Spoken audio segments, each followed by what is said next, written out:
This Shabbat we have another beautiful simcha, the bat mitzvah of Zoey Outmezguine. And in talking to Zoey the past number of weeks in anticipation of her bat mitzvah, I really was looking at the parsha, the Torah portion tomorrow. And one of the greatest stories, the mysterious, enigmatic, but also most spiritually defining moments is when Jacob happens, quote unquote, happens to come to Mount Moriah, falls asleep, and we know there's rocks that fight, so to speak, over the privilege of being the pillow for the great Jacob's head, and he has a stream of angels descending and ascending this ladder up to heaven. And the Torah's language is very instructive. The Torah says the word vayifkah bamakom, which means he happened to come to this place. And the Torah is teaching us something very profound, I think, that we many times do not take into account the happenstances in our lives, the random coincidences.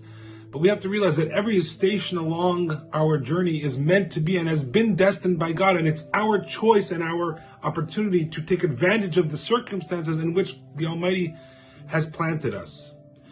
We are not in control of the events that surround us and the confluence of events that bring us to this place and that place and the next place, but we have the ability to react properly.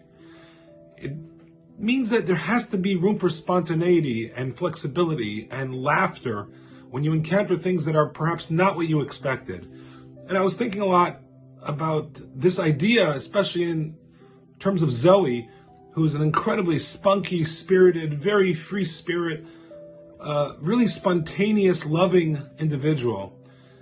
And she's truly ready to encounter God, vayifka bamakom. He encountered the place, but we know that another name for God is hamakom, the place, as in He's omniscient, omnipresent. The whole world is His place.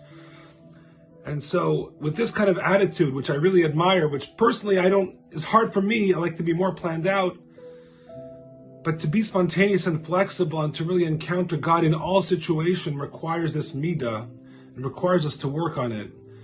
So I congratulate and thank Zoey for this amazing attribute that she's taught me in our meetings thus far and what she's taught her community.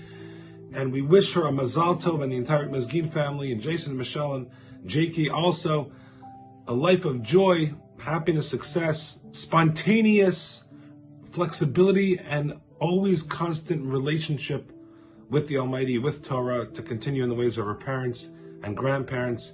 We should only know smachot, joyous occasions for us and for the land of Israel and for all the Jewish people.